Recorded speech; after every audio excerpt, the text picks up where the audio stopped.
College खोलना हो, nursing college खोलना हो, डॉक्टरों की बहाली करना हो, हम बड़े पैमाने पर करें ताकि आगे आने वाले दिनों के अंदर और हम उसके डॉक्टरों की कोई कमी नहीं होने देंगे। और इसी पर ज्यादा बातचीत के लिए दो डॉक्टर्स हमारे साथ जुड़ रहे हैं। लखनऊ से केजीएमयू से डॉक्टर ईशा शर्मा हमारे साथ जुड़ रही हैं। ईशा शर्मा जी, बहुत बहुत स्वागत है हमारे इस कार्यक्रम में आपका। हमारे साथ इस समय assistant professor cardiac surgery doctor Mohit Sharma जुड़ रहे हैं। मोहित जी, बहुत बहुत स्वागत है आपका। पहला सवाल ईशा जी मेरा आपसे है, क्योंकि हम बहुत दिनों से सुन रहे हैं कि हैंड सैनिटाइज करिए, फेस पर मास्क लगाइए और अपने हाथ से बार बार चेहरे को मत छूइए। लेकिन अगर हम ये देखें कि आज जब देश का ज्यादातर हिस्सा खुल गया है, ज्यादातर पाबंदियां हट गई हैं, तब घर भी दफ्तर भी दोनों जगह ऐसी हैं कि ना तो इंसान घर के अंदर इस समय जब तक एहतियात बरतेगा सुरक्षित महसूस नहीं कर सकता है, दफ्तर भी ऐसी जगह हो गई है कि अगर वो सुरक्षित नहीं होगा तो आपके मन में भय बना रहेगा। दोनों ही चीजों को लेकर मास्क, सैनिटाइज के अलावा जो हम कहते हैं कि थर्मल गन से आपको बार बार अपना टेम्परेचर चेक करना है, उसके अलावा घर को सैनिटाइज अगर करना हो, एक गृहिणी को करना हो, एक व्यक्ति को ये जानना हो कि मेरे घर के अंदर जो स्प्रे अगर मुझे करना है या कोई एहतियात बरतना है, तो क्या वो चीजें हैं? क्या हर दिन हमारा जो रूटीन है उसमें कुछ बदलाव होना चाहिए? किस तरीके से हम अपने घर को या तमाम वो दर्शक जो आपको देख रहे हैं, खासकर महिलाएं घर को कैसे सैनिटाइज करें? कोई अलग सी चीज है, कोई ऐसा प्रोटोकॉल है जिसको हमें फॉलो करना चाहिए, या फिर आपको लगता है कि ये महज वैसा ही है जैसे आम दिनों में हम घर की साफ सफाई रखते हैं? जी, बहुत अहम सवाल है। इसके लिए सबसे पहले हमको दो चीज जानना कोरोना के बारे में बहुत जरूरी है कि वो किस तरह से फैलता है। एक, वस्तुओं के माध्यम से कोरोना फैलता है और एक इन्फेक्टेड आदमी के थ्रू फैलता है। घर में जब तक कोई इन्फेक्टेड आदमी नहीं है तो उस तरह से तो कोरोना फैलने का कोई सवाल नहीं है। वस्तुओं से जरूर हमको कोरोना फैलने से बचाना है घर में। तो महिलाओं को सबसे पहले तो ये करना है, जो लोग हाउसवाइफ्स हैं उनको, जो बाहर से आते हैं वो लोग तो अपने हाथ आके सैनिटाइज करें, धोएं, अपने कपड़े धुलने में डाल दें, बाहर की वस्तुएं लाके घर में ना फैलाएं, घर की चप्पलें घर के बाहर ही रख दें। बाकी महिलाएं अपनी साफ सफाई रखें, अपने फेस को ना टच करें, अपने हाथ को धोएं। सोडियम हाइपोक्लोराइड सोल्यूशन भी काफी लोग अपने घर में साफ सफाई के लिए यूज कर रहे हैं, जिसकी बहुत आवश्यकता नहीं है। आप अपने घर में दो समय भी सफाई करें, ढंग से सफाई करें। पोछे में, डस्टर में आप सर्फ डाल सकते हैं। उसके अलावा अपना फेस टच, बेसिकली जो कोरोना स्प्रेड होगा वो आपका एयर ट्रैक्ट एरोसॉल इन्फेक्शन से ही स्प्रेड होगा, इसलिए अपना रिपीटेडली फेस टच नहीं करें। आसपास बच्चों से थोड़ा दूरी बना के रखें, बुजुर्ग लोगों से दूरी बना के रखें। घर में भी जो लोग बाहर जाते हैं थोड़ा सा हर चीज में अपना इन्वॉल्वमेंट कम रखें, और बाहर से आने के बाद भी हर चीज व्यवस्थित तरीके से एक जगह बाहर की ओर बना लें, जहां बाहर का सामान बाहर छोड़ दिया जाए। गेट पे ही आप अपने स्लीपर्स वगैरह छोड़ दें और घर में वो सब बाहर वाली वस्तुएं ना लाएं। और डॉक्टर ईशा शर्मा, हम ये देख रहे हैं कि बाजार के अंदर जब आप निकलेंगे या देखिए होटल में, मॉल में, जहां खोलने की समय तैयारी हो रही है, बड़े बड़े संस्थानों के अंदर स्प्रे किया जा रहा है, कोई केमिकल है जिसका स्प्रे हो रहा है। क्या ये सोसाइटी के अंदर मैंडेटरी होना चाहिए या घर के अंदर कुछ ऐसा किया जा सकता है छिड़काव का? देखिए, पिछले कुछ दिनों में WHO की गाइडलाइंस आई थी कुछ, जिसमें ये था कि छिड़काव से बहुत ज्यादा हेल्पफुल नहीं है। जिस रेट से छिड़काव किया जाता है उससे कोविड का इन्फेक्शन बहुत घर में जरूरी नहीं है, बाहर के लिए इसलिए जरूरी है क्योंकि बाहर में हर तरह के लोग आएंगे, हर चीज छुएंगे। आप मास्क पहन के खाना नहीं खा सकते बाहर। हर तरह, हर इंसान, हर चीज कौन क्या इन्फेक्टेड है उसके लिए वो बहुत जरूरी है। मगर घर में, क्योंकि हर केमिकल का अपना एक प्रभाव होता है, कार्सिनोजेनिक भी होते हैं, बहुत ज्यादा केमिकल यूज करना जरूरी नहीं है। बाहर से आके आप अपने हैंड वॉश ढंग से करें। घर में भी जो लोग बाहर जाते हैं डेली थोड़ा सोशल डिस्टेंसिंग का वो करें। आप नॉर्मल डिटर्जेंट अपने डस्टर में डाल के ट्वाइस अ डे, दिन में 2 बार भी डस्टर कर ले, 1 बार भी डस्टर कर ले, उससे भी काफी बचाव का वो है। बेसिक आपको जो रखना है एहतियात वो ये है कि फेस टचिंग नहीं, हैंड वॉशिंग रिपीटेडली, बाहर की वस्तुएं बाहर। कुछ ऐसी चीजें हैं जो लोगों को अभी तक अवेयरनेस के तहत पता चली है, चाहे वो मास्क लगाना है, सैनिटाइज करना है, टेम्परेचर जो स्क्रीनिंग जो हो रही है ऑफिस के बाहर में, लेकिन इसके अलावा भी देखिए मोहित शर्मा जी, एक सवाल मेरा इसी से जुड़ा हुआ आपसे है, दफ्तर के अंदर बहुत ज्यादा लोगों की आवाजाही अब शुरू हो गई है और सरकारी ऑफिस भी खुले हैं। आने वाले टाइम में और भी चीजें जो बंद थी वहां पर एक कैलकुलेशन किया जा रहा है कि क्या एक शिफ्ट में 20 लोग बुलाए जाएं, 50 लोग बुलाए जाएं, उनका डिस्टेंस कैसे मेंटेन हो। अगर डिस्टेंस मेंटेन भी होता है किसी ऑफिस में तो रूट एक है, आने का, जाने का, खाने का, उठने बैठने का, बहुत सारी चीजें हैं जिसमें समय लगेगा समझने में। लेकिन अगर हम कामकाजी लोगों को ये बताना चाहें, डॉक्टर अगर आप बताना चाहें कामकाजी लोगों को कि वहां के प्रबंधन को, मैनेजमेंट को, कर्मचारियों को किन चीजों का ध्यान रखना है। बेसिक चीजें सबको पता चल गई हैं, लेकिन और क्या एक्स्ट्रा केयर करने की जरूरत है मैनेजमेंट को भी। क्या ऑफिस के अंदर भी छिड़काव नहीं होना चाहिए क्योंकि केमिकल्स होते हैं उसमें, या फिर होना चाहिए? क्या कोई और रूटीन ऐसा होना चाहिए जिससे कि रिस्क फैक्टर कम हो? देखिए, सरकारों ने अपना काम जो करना था लॉकडाउन का और अन्य तरीके से इसको कंट्रोल करने का, सरकार ने बिल्कुल अपनी जगह पर किया।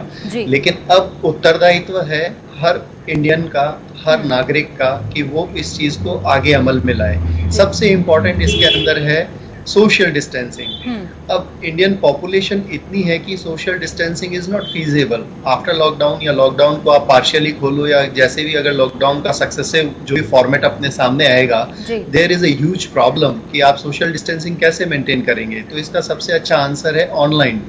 मैक्सिमम बिजनेस को या मैक्सिमम ऑफिशियल वर्क को अगर आप वर्क फ्रॉम होम कल्चर को अपनाते हैं, अभी आपने देखा लास्ट फ्यू मंथ्स में जब लॉकडाउन था तो maximum business was almost online. ज़्यादातर लोगों ने वर्क फ्रॉम होम किया और समय के साथ जो लोग भी बदल रहे हैं वो लोग इस वक्त सबसे ज़्यादा, आप यूँ कह सकते हैं कि they are really progressive persons. Because अब अगर आप ऐसी स्थिति में अपने आप को ऑनलाइन प्लेटफॉर्म पर नहीं ले पा रहे हैं या मैक्सिमम वर्क को आप घर से नहीं कर पा रहे हैं तो आप कोरोना के लिए प्रोन होंगे डेफिनेटली। इसका रीज़न है संक्रामक बीमारी को आप के लिए रोकने का एकमात्र उपाय है कि संक्रामक व्यक्ति से दूर रहा जाए। अब दूर आप चूंकि दफ्तर जाते हैं या आप अपने कार्यालय या ऑफिस जाते हैं या आप हॉस्पिटल, जैसे हम लोग हॉस्पिटल में सर्जरी करते हैं, तो हम लोगों को मैक्सिमम डिस्टेंस या minimum attachment to the work या मिनिमम हमारे को एक्सपोजर रहे। अब मिनिमम एक्सपोजर को करने के लिए मोस्ट इम्पॉर्टेंट पार्ट है कि आप वहां पर अपना समय कम से कम या मिनिमाइज कर लें समय को। और दूसरा, जो बिजनेसमैन है या जो भी ऑफिशियल वर्क करते हैं, जैसे अभी स्कूल्स ऑनलाइन हो चुके हैं, ज़्यादातर स्कूल्स ने क्लासेस ऑनलाइन शुरू कर दिया है, इवन बिजनेसेस ऑनलाइन है, तो जितनी ज़रूरत हो उतना ही घर से बाहर निकले, क्योंकि अब सरकार की रुकावट तो एक लिमिट तक रुकेगी, उसके बाद सरकार की भी बस की नहीं है कि ज़्यादा रोकें तो अर्थव्यवस्था को नुकसान है। तो अब नागरिकों का उत्तरदायित्व है कि वो एक sanitiser, you can say portable sanitiser अपनी जेब में रखें और जब भी किसी चीज़ को हाथ लगाएं इमीडिएट हाथों को सैनिटाइज कर लें। It is the best way. And ज़्यादा से ज़्यादा कोशिश करें कि किसी दूसरे व्यक्ति के संपर्क में न आए, या अगर आए तो उसका कांटेक्ट टाइम को वो घटा सकें। कांटेक्ट टाइम का मतलब आधा घंटे से ज़्यादा आप किसी दूसरे बाह्य व्यक्ति के संपर्क में ना आए। और हाँ, सबसे इम्पोर्टेंट है आरोग्य सेतु ऐप। अगर आपके पास वो है तो आपकी कांटेक्ट ट्रेसिंग गवर्नमेंट के लिए बहुत इजी है कि आप किससे मिले, कब मिले, कहाँ मिले, तो एक ड्यूरेशन भी कैलकुलेटेड है एज वेल एज आपकी ट्रेसिंग भी आसानी से हो सकती है। और अब चूंकि जिस तरीके से मामले बढ़ रहे हैं, मैं उस पर आपसे और भी सवाल लूंगी, लेकिन इसी बीच में ईशा जी, जिस स्पीड से अब मामले बढ़े हैं अलग अलग प्रदेशों के अंदर, वहाँ की कॉन्ट्रैक्ट ट्रेसिंग एक मोर्चा हो गया सरकार के लिए, अस्पतालों के अंदर व्यवस्था रहे वो भी मोर्चा है, लोग अवेयर रहे वो भी एक तरह का चैलेंज है सरकार के सामने, और अर्थव्यवस्था भी चलती रहे। लेकिन यहाँ मैं पूछ रही हूँ, टेक्निकल चीज़ है ये कि आज बड़ी तादाद के अंदर ऐसे लोग हैं देश के अंदर जिनमें हल्के लक्षण है कोरोना के, एसिम्प्टोमेटिक हैं, और वो हॉस्पिटल जाते हैं तो उनको शायद ये लगता है कि अब न जाने क्या होगा। ऐसे में होम आइसोलेशन के बारे में बात करना चाहती हूँ कि ये क्या चीज़ है। अगर किसी को होम आइसोलेट होना पड़े या जो टेस्ट के बाद अगर इस प्रक्रिया का पालन करना हो, क्या चीज़ें होती हैं? क्योंकि कुछ लापरवाही लोग बरतते हैं और कुछ बड़ी गंभीरता से लेते हैं कि ठीक है होम आइसोलेट रहना तो कुछ दिन घर के अंदर रहना, लोगों से दूर रहना। लेकिन जो नहीं समझ पा रहे हैं उनको अगर बताना पड़े तो ये क्या प्रक्रिया है? देखिए, हर मरीज में जो सिम्टम्स है कोरोना के वो अलग तरह से एक्सप्रेस हो रहे हैं। जैसे कि आपने कहा प्रियंका जी, असिम्प्टोमेटिक कैरियर्स हम लोग उनको कहते हैं, जिनमें लक्षण बहुत माइनर से होते हैं, जिनको वो हॉस्पिटलाइज होने की जरूरत नहीं होती। अब गवर्नमेंट की कैपेसिटी जो है वो भी फुल होती जा रही है, पेशेंट्स जिस हिसाब से इंक्रीज कर रहे हैं, हर किसी को गवर्नमेंट हॉस्पिटल आइसोलेट या एडमिट नहीं करके ठीक कर सकती, इसलिए होम आइसोलेशन वाली स्थिति आ गई है। होम आइसोलेशन में बेसिक जो प्रोटोकॉल फॉलो करना होता है उसमें आपको घर के अंदर रहना है और घर के अंदर के व्यक्तियों से भी आपको आइसोलेट होकर रहना है, जिससे उन लोगों को भी जो अभी तक अफेक्टेड नहीं हुए हैं, जिनको संक्रमण नहीं हुआ है, उनको भी नहीं हो। उसके लिए बहुत इंपॉर्टेंट ये है, जो बेसिक डायरेक्टिव्स डॉक्टर्स या कोई भी समझाता है कि एक कमरा जो है वो चूज कर लिया जाए जिसमें जो संक्रमित व्यक्ति है या जो आइसोलेट हो रहे हैं, जिनका टेस्ट अभी पॉजिटिव नहीं आया है या बहुत माइनर सिम्टम्स है, उसमें उनको रखा जाए। वही उनका नहाने की व्यवस्था एक बाथरूम रहे, वही उनका खाना बाहर से पहुंचा दिया जाए और बाहर ले लिया जाए, मतलब मिनिमम कांटेक्ट, जैसे डॉक्टर मोहित ने कहा मिनिमम कांटेक्ट। उसमें भी घर में भी संक्रमित व्यक्ति से जितने कम लोग कांटेक्ट करेंगे उतना ही कम चांस होगा कि और लोगों को संक्रमण होगा। बाहर के लोगों से तो कांटेक्ट का कोई मतलब ही नहीं है। घर में भी आपस में जो कांटेक्ट होगा वो आइसोलेशन वाला ही होगा, बस मिनिमम कांटेक्ट। वो इंसान जो संक्रमित है वो एक ही रूम में रहेंगे और खाली उनसे जो कांटेक्ट होगा वो खाना, वो तो बेसिक जो नीड है वो तो देना ही है, उसका ही कांटेक्ट रखें। बाकी और लोग बिल्कुल कांटेक्ट नहीं करेंगे, और जो लोग उनसे कांटेक्ट भी करेंगे ये ध्यान दिया जाए कि वो बुजुर्ग और बच्चे ना हो। जी, और क्या वहां भी कुछ एहतियात ऐसा है कि आपको अगर कोई चीज देनी भी है होम आइसोलेशन के अंदर किसी को, तो ग्लव्स पहनने हैं, मास्क पहनना है, वैसा भी कुछ है? जी हाँ, अगर आप डायरेक्ट कांटेक्ट, सोशल डिस्टेंसिंग तो हर संक्रमित व्यक्ति से रखनी है, और जो वस्तु है जो संक्रमित व्यक्ति छूते हैं उनको भी आप ग्लव्स पहन के छुए।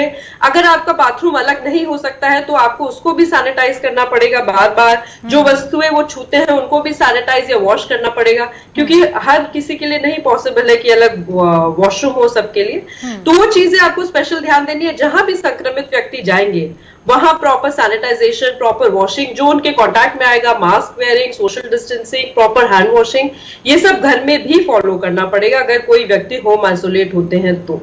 और अब तो क्योंकि कई स्टेट्स के अंदर ये हो गया है कि बहुत जल्द, यानी कि अगर हल्के लक्षण हैं और शुरुआती स्टेज के अंदर कोई भी रिकवरी अगर दिखती है तो मोहित शर्मा जी बहुत जल्द अब मरीज को डिस्चार्ज किया जा रहा है हॉस्पिटल से। जैसे 24 घंटों के अंदर भी रवानगी हो रही है कि हॉस्पिटल से आप घर जाइए, घर में अपना ध्यान रखिए। अब मैं आपसे जानना चाहती हूँ कि जिस तरीके से हम देख रहे हैं महाराष्ट्र के इस समय मुंबई का हाल है, गुजरात के अहमदाबाद का हाल है, हरियाणा का गुरुग्राम है और दिल्ली पूरा इस समय जिस तरीके से जूझ रहा है इस परेशानी से, इस समय जो भी लोग घर के बाहर पैर रखते हैं, आपकी नज़र में क्या इस समय सभी को एक नज़र से देखना चाहिए कि कोई भी इंसान एक दूसरे पर उस तरह भरोसा करके ना चले कि ये मेरे पड़ोस में रहता है, मेरी सोसाइटी में तो केस ही नहीं है, ये उस जगह से आता है, वहाँ तो आज तक कोई प्रॉब्लम नहीं हुई है।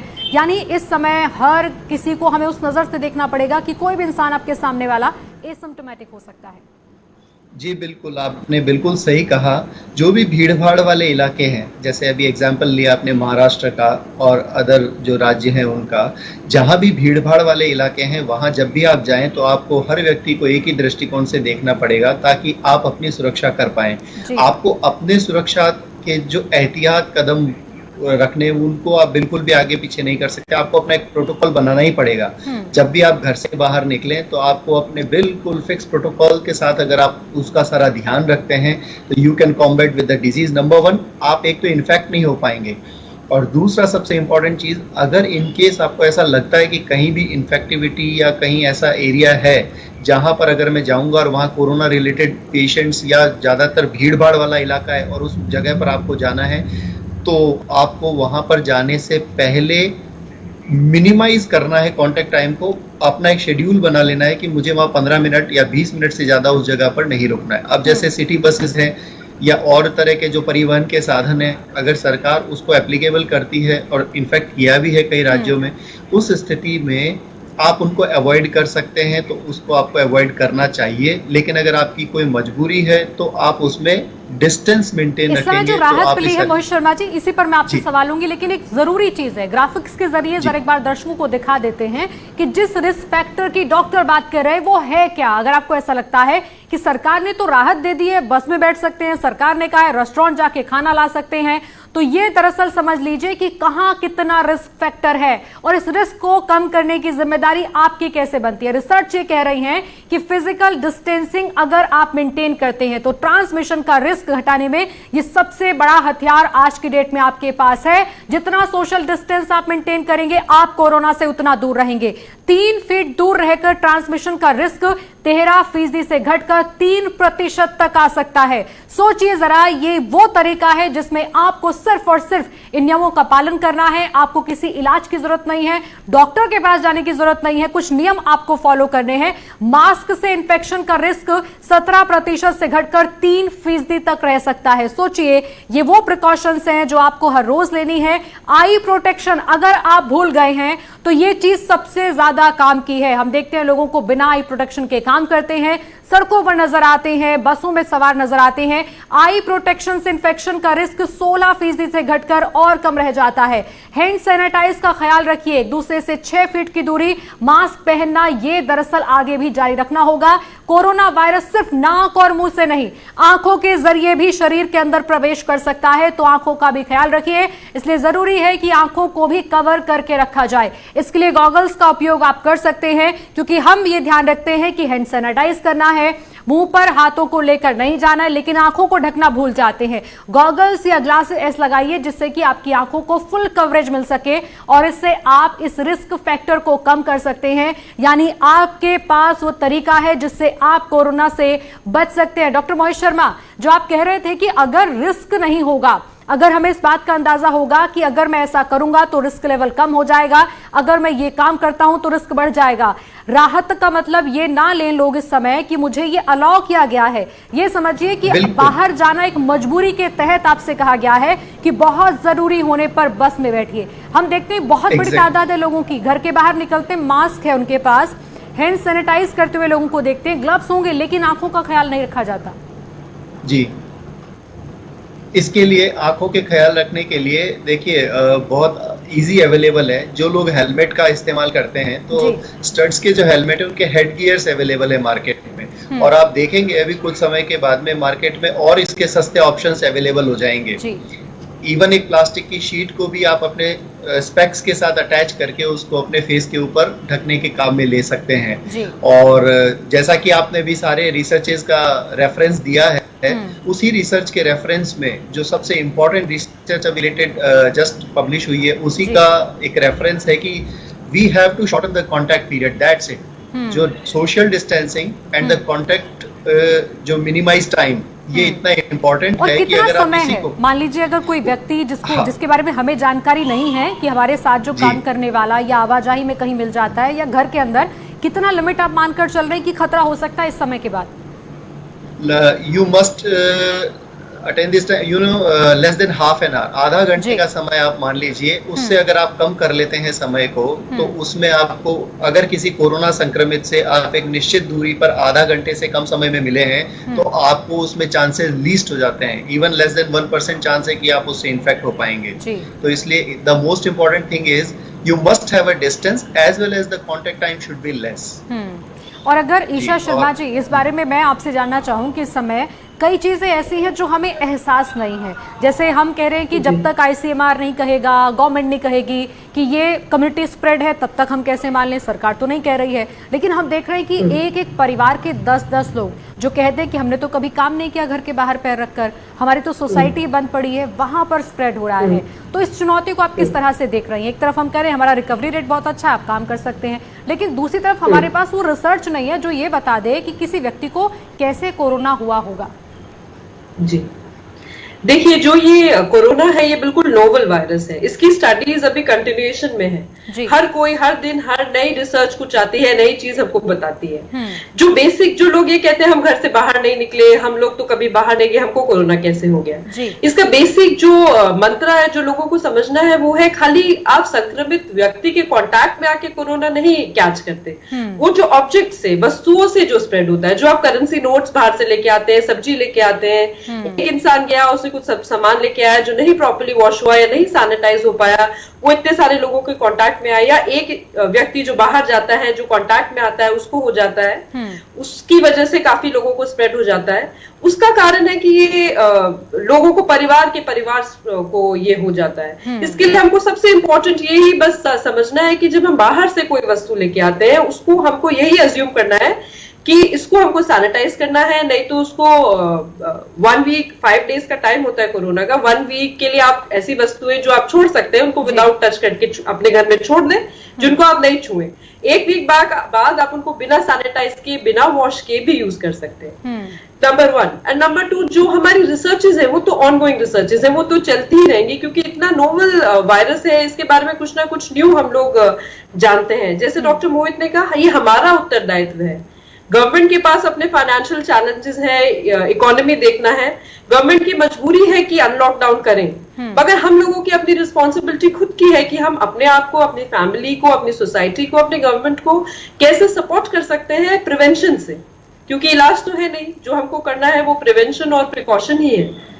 और लंबे समय से सरकार ये बता रही है कि देखिए 4 से 5 चीजें हैं, अगर आपको ये याद हो जाती हैं तो आप बाकी लोगों को बताइए, उनको समझ आती है तो वो आगे लोगों को बताएं। लेकिन अब दरअसल परेशानी ये है कि लोगों को लगने लगा है कहीं ना कहीं कि अब तो सरकार ने ही कह दिया है कि घर के बाहर आ जाइए। क्लोजिंग कमेंट मोहित जी मुझे आपसे चाहिए।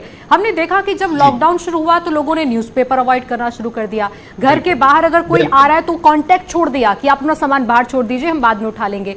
आज इमरजेंसी में आपको क्या लगता है कि हमें अपनी आदत के अंदर ये चीजें शुमार करनी चाहिए? जैसे देखिए, जरूरी नहीं कि आप मॉल जाएं, लेकिन लोग जाना शुरू करेंगे मॉल खुलते ही। जरूरी नहीं है रेस्टोरेंट में जाकर बैठकर खाना खाएं, लेकिन लोग खाएंगे। आपको क्या लगता है कि क्या इस समय हमें सिर्फ और सिर्फ अपनी जरूरत और मजबूरी पर ध्यान देना चाहिए? ये समय नहीं है कि आप सोचें कि घर के बाहर की आज हवा ली जाए। देखिए, इसमें 2 इम्पोर्टेंट बातें हैं। पहला प्रिवेंशन, जिसके ऊपर अपन ने बहुत चर्चा करी जी। दूसरा इम्पोर्टेंट पार्ट है इसका कि अगर आप इन्फेक्ट हो चुके हैं, now the most important thing is कि एसिम्प्टोमेटिक केसेस रहते हैं ज्यादातर, बहुत ज्यादातर तो लोग ऐसे हैं जिन्हें कोई सिम्टम ही नहीं है। तो इसलिए इसमें सबसे पहला काम है कि एक तो घबराना नहीं और अपने मनोबल को अच्छे लेवल पर रखना है हर वक्त कि भाई अब अगर आप इन्फेक्ट हो गए हैं तो अनयूजुअली स्ट्रेस में ना आए और अनयूजुअल हॉस्पिटल जाकर के दूसरे लोगों की परेशानी न बढ़ाएं, पहली बात।